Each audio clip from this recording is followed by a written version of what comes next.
2016년 5월 한 청년이 사망하였습니다. 그는 이제 갓 검사가 된 김홍영, 당시 33세였습니다.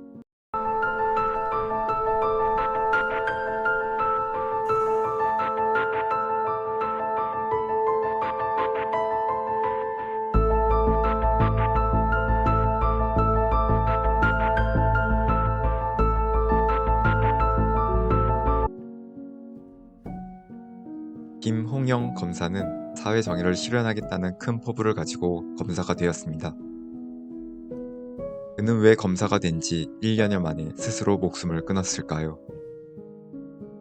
그를 죽게 만든 건 누구였을까요?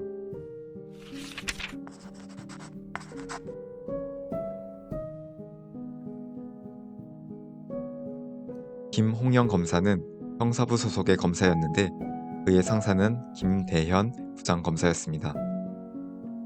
김 부장검사는 이후 검사에서 해임되어 더 이상 부장검사는 아니지만 편의상 부장검사로 부르겠습니다. 김 부장검사는 김홍영 검사가 일 처리를 늦게 하고 보고가 부실하다는 이유로 수시로 질책하였습니다. 좋게 말해 질책이지 김 검사를 야, 너 라고 부르거나 싸가지가 없다 는 등 인격적으로 모욕하는 일이 잦았습니다. 언어적인 폭력뿐만 아니라 신체적인 폭력도 있었습니다. 김 부장검사의 폭행은 주로 업무 시간이 지난 이후에 발생했습니다.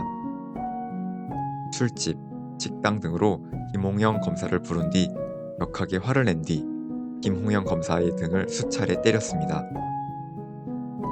김 부장검사의 판결문에 적시된 폭행 사례는 4번이지만 실제로는 그보다 더 많았을 것으로 예상됩니다.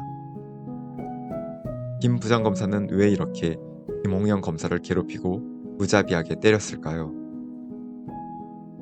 김 부장검사는 폭행을 한 건 아니고 김홍영 검사를 지도하고 감독하는 과정이었다 라고 변명하였습니다. 하지만 당시 상황을 목격한 검사들의 진술은 다릅니다. 맞는 순간 김웅영 검사의 몸이 옆으로 휘청였고 맞은 다음 팔로 어깨 부분을 감싸면서 아파했습니다. 김 부장검사가 김홍영 검사의 등을 스매싱하듯이 강하게 때려 찰싹하는 소리가 났고 김홍영 검사는 맞을 때마다 몸을 숙이면서 신음소리를 내었습니다. 김홍영 검사를 보면서 불쌍하다는 생각이 들고 저렇게까지 맞아야 하나 하는 자괴감이 들었습니다. 지인들은 김홍영 검사가 누구보다 밝고 건강한 사람이었다고 말합니다. 하지만 그는 김 부장검사 때문에 체력이 고갈되었고 극도의 스트레스를 받았던 것으로 보입니다. 지인들과의 단체 대화방에서도 괴로움을 자주 토로했습니다. 그러다 결국 참으로 안타깝게도 극단적 선택을 하고 말았습니다. 김 부장검사는 김홍영 검사의 죽음 이후 약 4년이 지나서야 폭행죄로 기소되었습니다. 사건의 심각성에 비하면 상당히 늦은 기소입니다. 재판을 받는 동안에도 김 부장검사는 잘못을 반성하지 않고 자신이 무죄라고 주장했습니다. 김 부장검사는 이렇게 말했습니다.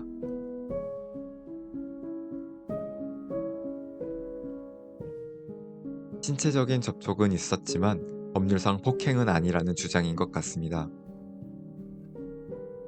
폭행은 형법 제260조에 규정되어 있는데 사람의 신체에 힘을 행사하여 육체적, 정신적 고통을 주는 행동을 말합니다.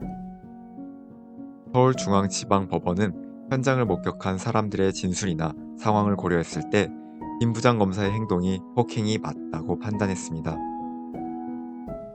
그리고 2021년 7월 김 부장검사에게 징역 1년을 선고하였습니다. 판결문의 일부를 같이 보겠습니다. 피고인이 수회에 걸쳐 반복적으로 다른 검사들이 보고 있는 자리에서 피해자를 폭행한 것은 단순히 신체에 대한 유형력의 행사에 그치는 것이 아니라 한계 상황에 있던 피해자에게 심대한 정신적 충격을 주었을 것이고 이는 결국 피해자로 하여금 극단적인 선택을 하게 한 주요 원인이 되었음을 짐작할 수 있다. 피고인은 피해자를 지도 감독하는 과정에서 발생한 일이라는 취지의 주장도 하였으나 사건의 경위, 폭행의 정도, 목격자들의 진술, 피해자의 반응 등을 고려하면 피해자를 지도하려는 목적이었는지 의문스럽고 우리 사회가 부모, 직장 상사, 군대, 운동부의 폭력 등을 수차례 경험하면서 폭언, 폭행 등의 폭력이 지도 감독의 수단이 될 수 없다는 사실이 명백하게 드러났으며 더군다나 이러한 주장은 검사가 할 수 있는 항변은 아니다. 한 청년이 목숨을 잃었지만 김 부장검사는 피해자나 그 가족에게 진심 어린 사과를 한 적이 없습니다. 김홍영 검사의 부모가 겪었을 고통은 쉽게 상상하기도 힘듭니다.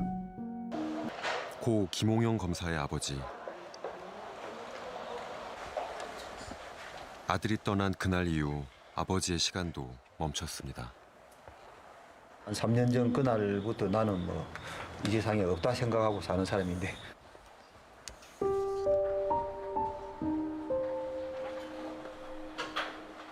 아들의 죽음에 책임 있는 자들에게 분의 대가를 치르게 해야 합니다. 가해자는 두 발 뻗고 사는데 피해자는 하루하루 마음 졸이며 눈물로 살아야 합니다. 1심 판결이 선고된 뒤 김 부장검사는 판결에 불복하여 항소를 제기하였고 현재 2심 소송이 진행 중입니다.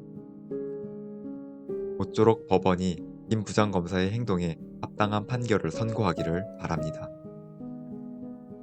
그리고 안타깝게 세상을 떠난 고인의 명복을 빕니다.